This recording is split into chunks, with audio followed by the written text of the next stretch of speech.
Hello friends, welcome to our channel. Friends, ఈరోజు తెలంగాణ విద్యా ఉద్యోగాలకి సంబంధించి వచ్చినటువంటి పూర్తి సమాచారాన్ని వీడియోలో చూద్దాము. సో వీడియో చూస్తున్నటువంటి వారు వీడియోని లైక్ చేసి ఛానల్ని సపోర్ట్ చేయండి. చాలామంది వీడియోస్ చూస్తున్నారు కానీ లైక్ చేయట్లేదు. ఈ వీడియోకి 1000 లైక్స్ ఎక్స్పెక్ట్ చేస్తున్నాను. సో ప్రతి ఒక్కరూ లైక్ చేసి మీ ఫ్రెండ్స్కి షేర్ చేయండి. ఫస్ట్ టైం మన ఛానల్ని విజిట్ చేస్తే సబ్స్క్రైబ్ చేసుకుని బెల్ సింబల్ని యాక్టివేట్ చేసుకోండి.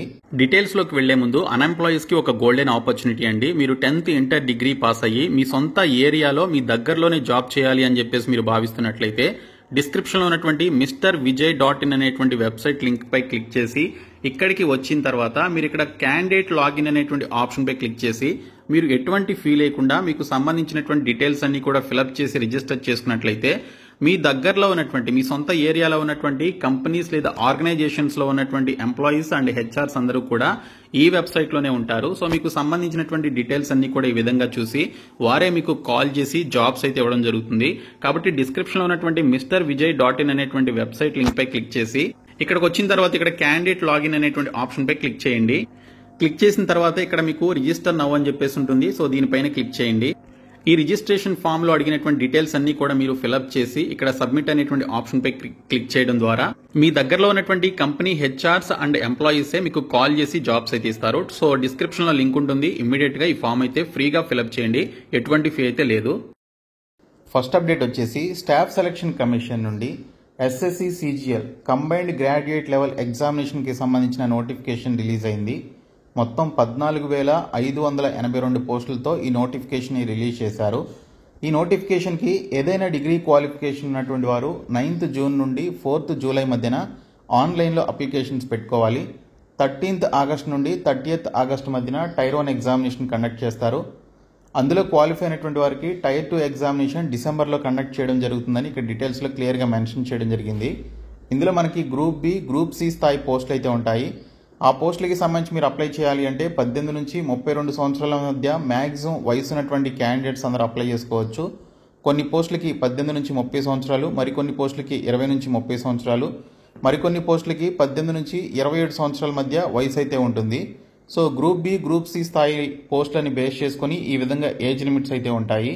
ఇందులో మనకి పోస్టల్ అసిస్టెంట్, సార్టింగ్ అసిస్టెంట్తో పాటు postal inspector, income tax inspector, tax assistant, అలాగే ఎగ్జామినర్, ప్రివెంటివ్ ఆఫీసర్ అని చెప్పేసి చాలా రకాల పోస్టులు అయితే ఉంటాయి. కాబట్టి ప్రతి ఒక్కరు కూడా ఈ పోస్టులకి సంబంధించి మీకు ఏదైనా డిగ్రీ క్వాలిఫికేషన్ ఉంటే ఖచ్చితంగా అప్లికేషన్స్ అయితే పెట్టుకోండి. సో టెంటేటివ్ వేకెన్సీస్ 14,582 పోస్టులు అయితే ఉన్నాయి. ఈ పోస్టులు మనకి ఇంకా పెరిగే అవకాశం కూడా ఉంటుంది. 16,000 వరకు ఇవి పెరిగే అవకాశం కూడా ఉంది. ఈ పోస్టులకి ఆల్ ఇండియా సిటిజన్స్ అందరూ కూడా అప్లై చేసుకోవచ్చు. సో 18 నుంచి 32 సంవత్సరాల మధ్య వయసు ఉన్నటువంటి క్యాండిడేట్స్లో SC STస్కి 5 years, OBCస్కి 3 years age relaxation కూడా కల్పిస్తారు. సో మీరు అది కూడా యాడ్ చేసుకుని అప్లికేషన్స్ అయితే పెట్టుకోవచ్చు. ఈ పోస్టులకి సంబంధించి ఏదైనా డిగ్రీ క్వాలిఫికేషన్ కలిగినటువంటి వారు అప్లై చేసుకోవచ్చు అండి. 1/8/2025 నాటికి మీ యొక్క డిగ్రీ అనేది కంప్లీట్ అయి ఉండాలి. సో 1st ఆగస్ట్ నాటికి మీ యొక్క డిగ్రీ కంప్లీట్ అవుతుంది అనుకునేటువంటి ఫైనల్ ఇయర్స్ కూడా ఈ పోస్టులకి అప్లై చేసుకోవడానికి ఎలిజిబిలిటీ అయితే కల్పిస్తున్నారు. సో ఈ పోస్టులకి మీరు అప్లై చేయాలి అంటే 100 రూపీస్ ఫీ పేమెంట్ అయితే చేయాలని చెప్పేసి ఇక్కడ డీటెయిల్స్లో ఇచ్చారు. Women candidates, SC STs, PWD and ex service men క్యాండిడేట్స్కి ఎటువంటి ఫీ అయితే లేదు. వారు ఫ్రీగా అప్లికేషన్స్ అయితే పెట్టుకోవచ్చు. మీరు అప్లికేషన్ కరెక్షన్ చేసుకోవడానికి సంబంధించి మీకు టైం కూడా ఇవ్వడం జరుగుతుంది. తర్వాత ఈ పోస్టులకి సంబంధించిన ఎగ్జామినేషన్ సెంటర్ చూసుకున్నట్లయితే మీరు సెలెక్ట్ చేసుకున్నటువంటి రీజియన్ని బేస్ చేసుకొని మీకు ఎగ్జామినేషన్ సెంటర్ ఉంటుంది. సో ఇక్కడ మీకు సౌతర్న్ రీజియన్ అని చెప్పేసి ఉంది కదా, మనకి సౌతర్న్ రీజియన్ కింద ఆంధ్రప్రదేశ్, తెలంగాణ, తమిళనాడు, పుదుచ్చేరి స్టేట్స్ అయితే ఉంటాయి. ఎగ్జామినేషన్ సెంటర్స్ మనకి ప్రతి జిల్లా అయితే ఇవ్వడం జరిగింది. తెలంగాణలో వరంగల్, కరీంనగర్, హైదరాబాద్ మనకి ఇక్కడ ఎగ్జామినేషన్ సెంటర్స్ అయితే ఇచ్చారు. అండ్ ఇక్కడ మీరు చూసుకున్నట్లయితే టైర్ 1, టైర్ 2 ద్వారా మనకి ఎగ్జామినేషన్ ప్రాసెస్ అయితే సెలక్షన్ ప్రాసెస్ ఉంటుంది. టైర్ 1 ఎగ్జామినేషన్ మనకి 200 మార్క్స్కి కండక్ట్ చేస్తారు. 100 క్వశ్చన్స్ అయితే ఇస్తారు. ఈచ్ సెక్షన్ నుంచి మనకి 25 క్వశ్చన్స్ వస్తాయి. 1 అవర్లో మీరు ఎగ్జామినేషన్ కంప్లీట్ చేసుకోవాలి. 0.5 మార్క్స్ నెగిటివ్ మార్క్స్ కూడా ఉంటాయి. తర్వాత టైర్ 2 ఎగ్జామినేషన్ కండక్ట్ చేస్తారు. సో ఇది మనకి ఇంకా పెద్ద ఎగ్జామినేషన్ అనమాట. సో 3 పేపర్స్ కింద మనకి కండక్ట్ చేయడం జరుగుతుంది. 2 పేపర్స్ కింద కండక్ట్ చేయడం జరుగుతుంది. సెషన్ 1, సెషన్ 2 అని చెప్పేసి ఈ విధంగా ఉంటాయి. సో ఈ విధంగా మనకి నోటిఫికేషన్ అయితే వచ్చింది. మీరు నెక్స్ట్ మంత్ 4th జూలై లోపు ఆన్లైన్ అప్లికేషన్స్ అయితే పెట్టుకోండి. 100 రూపీస్ ఫీ మాత్రమే ఉంది. సో ప్రతి ఒక్కరు డిస్క్రిప్షన్లో లింక్ ఉంటుంది. ఆ లింక్ పై క్లిక్ చేసి అప్లికేషన్ సబ్మిట్ చేయండి. మరొక అప్డేట్ వచ్చేసి 118 APP పోస్టుల భర్తీకి అనుమతి అని చెప్పేసి ఇక్కడ ఇన్ఫర్మేషన్ అయితే ఇచ్చారు. అసిస్టెంట్ పబ్లిక్ ప్రాసిక్యూటర్స్ APP పోస్టుల భర్తీకి మార్గం సుగమమైంది. డైరెక్టర్ ఆఫ్ ప్రాసిక్యూషన్స్ పరిధిలో 118 ఏపీపీల నియామకానికి అనుమతి తెలుపుతూ ఆర్థిక శాఖ ముఖ్య కార్యదర్శి సందీప్ కుమార్ సుల్తానియా సోమవారం ఉత్తర్వులు జారీ చేశారు. రాష్ట్ర స్థాయి పోలీస్ నియామక మండలి ఆధ్వర్యంలో ఈ పోస్టుల భర్తీ జరగనుంది. మొత్తం 262 ఏపీపీ పోస్టులు ఖాళీగా ఉండగా ప్రస్తుతం 118 పోస్టులు భర్తీ చేయనున్నారు. తమ విజ్ఞప్తి మేరకు ఏపీపీ పోస్టుల భర్తీకి అనుమతించినటువంటి ప్రభుత్వానికి డైరెక్టరేట్ ఆఫ్ ప్రాసిక్యూషన్స్ వారు కృతజ్ఞతలు తెలిపినట్లు డీటెయిల్స్ అయితే ఇచ్చారు. సో ఈ పోస్టుల భర్తీని పోలీసు నియామక మండలి ఆధ్వర్యంలో చేస్తారనమాట. ఆర్టీసీ జూనియర్ అసిస్టెంట్ పరీక్ష ఫలితాల్లో అవకతవకలు అని చెప్పేసి ఒక ఇన్ఫర్మేషన్ అయితే వచ్చింది. తక్కువ కాంపిటీషన్ ఉన్నవారంతా ఉత్తీర్ణత, డిగ్రీ పాస్ అయిన కండక్టర్లు ఫెయిల్, పరీక్ష పత్రాలను మూల్యాంకనం చేసినటువంటి డిఎంలు, గత నెల 18న పరీక్ష, 19న మూల్యాంకనం, 20న ఫలితాలు విడుదల చేశారు. ఇదేం వ్యవహారం అంటూ బాధితుల ఆగ్రహం అని చెప్పేసి మెన్షన్ చేయడం జరిగింది. టీజీఎస్ ఆర్టీసీ నిర్వహించినటువంటి జూనియర్ అసిస్టెంట్ పరీక్షల ఫలితాల్లో భారీగా అవకతవకలు జరిగినట్లుగా బాధితులు ఆరోపించారు. 3 రోజుల వ్యవధిలో పరీక్షల నిర్వహణ, మూల్యాంకనం, ఫలితాలు విడుదల చేయడం వెనుక కుట్ర దాగి ఉందని వారు ఆరోపిస్తున్నారు. అధికారుల హవా సాగిందని, పైరవీకారులే అర్హతలు సాధించారని, కష్టపడి పరీక్ష రాసినటువంటి అభ్యర్థులకు నిరాశ మిగిలిందని బాధితులు వాపోతున్నారు.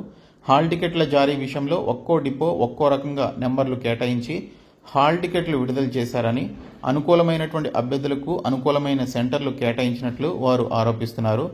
పరీక్షలో మాస్ కాపీయింగ్కు పాల్పడిన వారే ఉత్తీర్ణత సాధించారని వారు వెల్లడించారు. పరీక్షల నిర్వహణ టీఎస్పీఎస్సీకి ఇవ్వకుండా టీఎస్ఆర్టీసీని నిర్వహించడం అనుమానాలకు తావిస్తోందని చెప్పేసి అన్నారు. పరీక్ష మూల్యాంకనం డిఎం స్థాయి అధికారులు దిద్దడం నిబంధనలకు విరుద్ధమని, సబ్జెక్టులపై అవగాహన ఉన్నవారితో మూల్యాంకనం జరిపితే సరైన అభ్యర్థులకు న్యాయం జరిగేదని పలువురు బాధితులు ఆవేదన వ్యక్తం చేశారు. పరీక్షలో 7, 8 తరగతి చదివినటువంటి డ్రైవర్ అభ్యర్థులు క్వాలిఫై అయ్యారని, డిగ్రీ ఉన్న కండక్టర్లు ఫెయిల్ అవడం ఏమిటని చెప్పేసి వారు ప్రశ్నిస్తున్నారు. జూనియర్ అసిస్టెంట్ పరీక్షను రద్దు చేసి టీఎస్పీఎస్సీకి అప్పగించి మరోసారి నిర్వహించాలని కోరారు. పరీక్ష కంటే ముందే అధికారులు ప్రశ్నపత్రం లీక్ చేసి అభ్యర్థులకు అందించారని, దీనిపై విచారణ జరిపించాలని డిమాండ్ చేసినట్లు డీటెయిల్స్లో రావడం జరిగింది. ఇంకా హాల్ టికెట్స్, తెలంగాణ టెట్కి సంబంధించినటువంటి హాల్ టికెట్స్ని నిన్న విడుదల చేయాల్సి ఉంది. కానీ కొన్ని కారణాల వల్ల ఈ యొక్క హాల్ టికెట్స్ని 11వ తేదీ నుంచి విడుదల చేయనున్నట్లు తెలిపారు. సో రాష్ట్రంలో ఈ నెల 18వ తేదీ నుంచి జరగనున్న ఉపాధ్యాయ అర్హత పరీక్ష టెట్ హాల్ టికెట్లను ఈ నెల 11వ తేదీ నుంచి వెబ్సైట్లో ఉంచుతామని టెట్ కన్వీనర్ పేర్కొన్నట్లుగా డీటెయిల్స్లో ఇచ్చారు. ఇంకా ప్రశాంతంగా ముగిసిన ఐసెట్ పరీక్ష మొత్తం 90.55% మంది రెండో రోజు హాజరయ్యారు. సో మొత్తం 71,746 మంది విద్యార్థులకు 64,938 మంది హాజరైనట్లుగా తెలిపారు. జూన్ 21న ప్రిలిమినరీ పరీక్ష కీ అయితే విడుదల చేయడం జరుగుతుంది. జూన్ 26 లోపు అభ్యంతరాల స్వీకరణ ఉంటుందని చెప్పేసి మెన్షన్ చేయడం జరిగింది. ఇంకా స్థానిక సమరానికి ఇదే అదును. జూన్, జూలైలోనే స్థానిక సంస్థల ఎన్నికలు నిర్వహించేందుకు సర్కారు కసరత్తు అని చెప్పేసి ఇచ్చారు. సో ఆగస్టు వరకు అన్ని ఎన్నికలు పూర్తి చేసే విధంగా ప్లాన్ చేస్తున్నట్లు ఇక్కడ మెన్షన్ చేయడం జరిగింది. సో మనకి త్వరలోనే ఎన్నికలకి సంబంధించిన నోటిఫికేషన్ వస్తుంది. అది వచ్చిన తర్వాత కొత్త నోటిఫికేషన్స్ ఇప్పట్లో రావన్నమాట. అది రావడానికంటే ముందే ఏమైనా నోటిఫికేషన్స్ విడుదల చేస్తే ఆ నోటిఫికేషన్స్ ప్రక్రియ కొనసాగించడానికి అవకాశం ఉంటుంది. వన్స్ ఎలక్షన్ కోడ్ వచ్చిన తర్వాత మనకి నోటిఫికేషన్స్ అయితే రావు. ఆ ఎలక్షన్ కోడ్ ముగిసే వరకు నోటిఫికేషన్స్ విడుదల చేయడానికి అవకాశం ఉండదు. సో ఇవి మనకి ఈరోజు వచ్చినటువంటి ఫ్యూ అప్డేట్స్. సో వీడియో మీ ఫ్రెండ్స్కి షేర్ చేయండి. Thank you.